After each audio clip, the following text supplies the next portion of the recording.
poser en wolof. En fait xam nga suñu diggante ak Pape ce qui s'est passé neexul kenn. Moi je le dis en toute sincérité, Pape man sama rakk la. Nos relations ne datent pas de maintenant. moom xam na ko man xam na donc suñu ànd commencé wul ci équipe nationale. et dama koy wax tout le temps ne xam nga andi yàlla moo koy def si kanam ngay xam lu tax. et dañu ànd bu sincère di liggéey ba yàlla may ñu ndam mais bi ndam amee nag après man jàpp naa ni changement am na parce que contrat bi man musul nekk problème suñu diggante ak Pape et dinaa si revenir dina ma permettre aussi ma wax ci tuuti. xam nga avant fin d'année bi lañ ci njëkk a waxtaan ma ni ko Pape yónnee ma sa contrat bi ma liggéey ci xool ko après mu yónnee ma ko ma commencé ci liggéey personnellement partage ci ak SG parce que man noonu lay liggéeyee tout le temps lu ma bind après dama leen di envoyer ñoom ñu xool jox ma seen retour. Après je pense le 25 février laa ko njëkk a envoyé avant contrat bi jeex man jox naa ko une proposition ne ko Pape xoolal lii bu fekkee ni doy na la nga revenir ma ñu mun ko valider. Après defe naa boobu Makka la ko fekk il m'a envoyé un retour le 8 mars bi ma jotee contrat bi ma commencé ko xool mu am ci ay dispositions yoo xamee ni dafa xaw compliqué. Je l'ai appelé ma ni ko Pape am na ay dispositions suñ ko maintenir contrat bi dafay am instabilité c'est-à-dire xam nga boo nee nañ ko indexé au taux d'inflation de la banque centrale donc chaque fois bu taux bi évoluer contrat bi day changer donc disposition yooyu ñu waxtaan ci biñ ci waxtaanee aussi bi nga xamee ni d'accord nañ ci yooyu yëpp ma dindi ko ci contrat bi. Après ma ni ko da ngay wax ak madame le ministre parce que je sais que moom am na relation yu baax ak madame le ministre day wax lu baax tout le temps ci moom et moom moo may wax sax ne ma Pape dañ ko war a revaloriser parce que ndam bi mu am ak yooyu. Léegi donc sur la partie financière fédération du mooy fay entraîneur état moom moo koy fay foofu nag bi nga xamee ni toog nañ ba un certain moment amul retour mu envoyé ma message ne ma président madame le ministre mu ngi may laaj contrat bi mais comme aw ma retour nee naa ko mu discuter ak yéen mais boobu man j'attendais que madame le ministre déjà moom mu wax ñu ñaata la ñuy fay ñun ñu def ñu consigner ko envoyé ko contrat. Après nag je pense que date yi ñu ngi fii voilà parce que bëgguma duggaat ci yenn détails yi. Après ci laa def benn correspondance jël contrat bi envoyé ko madame le ministre ne ko mu wax ñu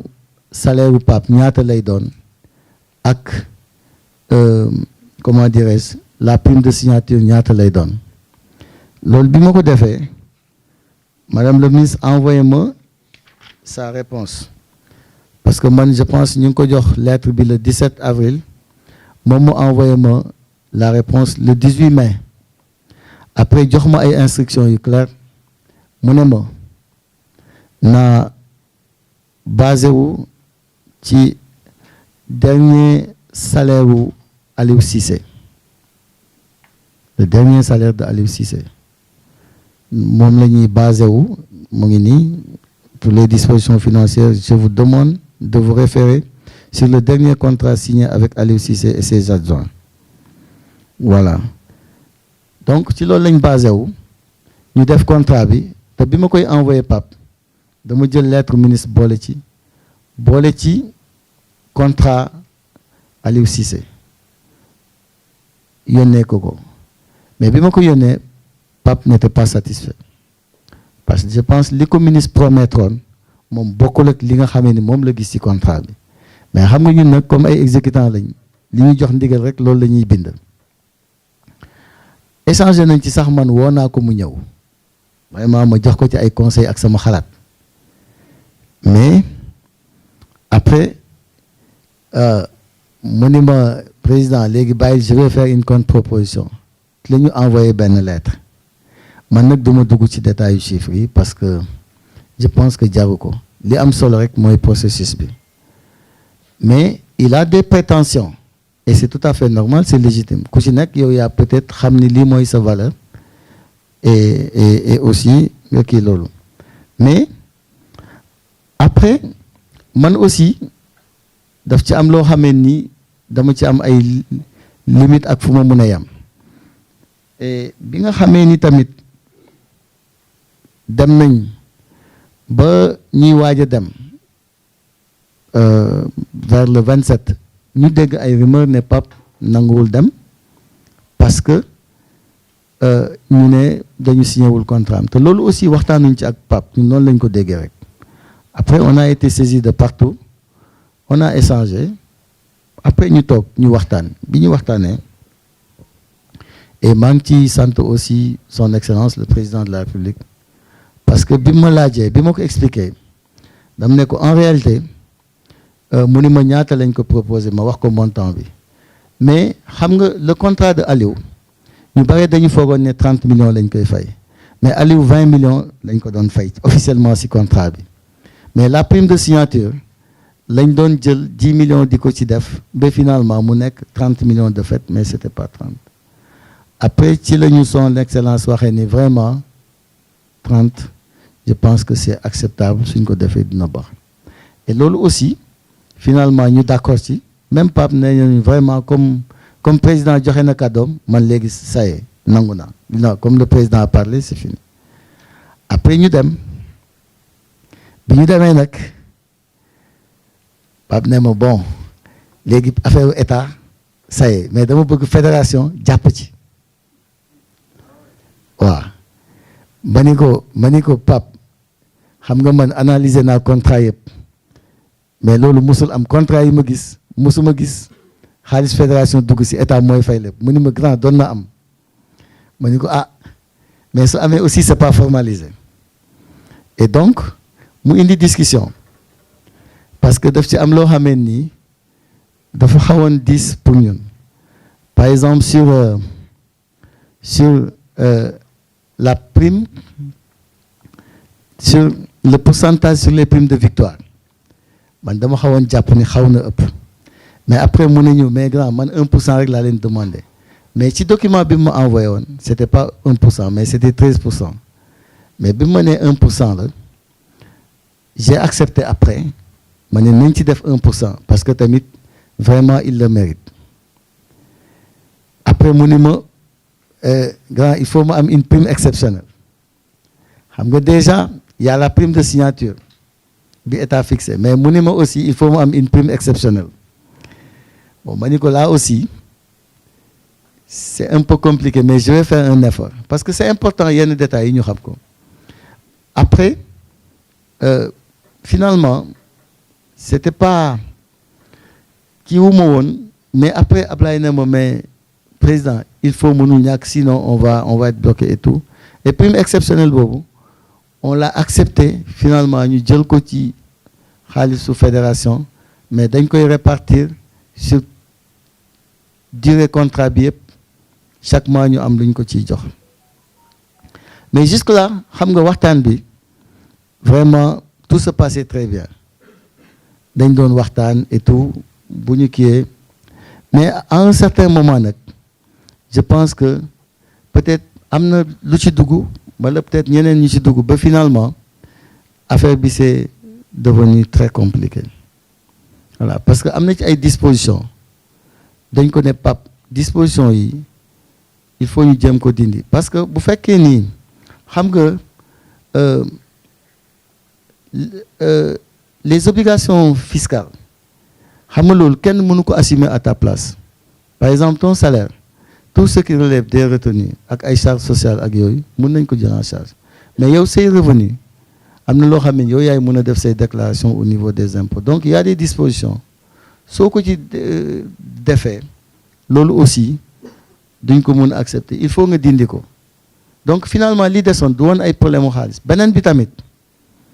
mooy quel que soit les cas de rupture da ngay fay montant yi nga ko amee yëpp jusqu'à la fin du contrat ak prime ak yooyu xam nga quel que soit les cas de rupture yooyu aussi kenn mënu ko woon nangu et finalement aussi amoon na ay objectifs ci comment dirais-je coupe du monde bi bon yooyu aussi après accepté wu ko parce que nekkuloon ci premier contrat mais yooyu c'est des instructions parce que xam nga boo gisee ñun ñu def ko ci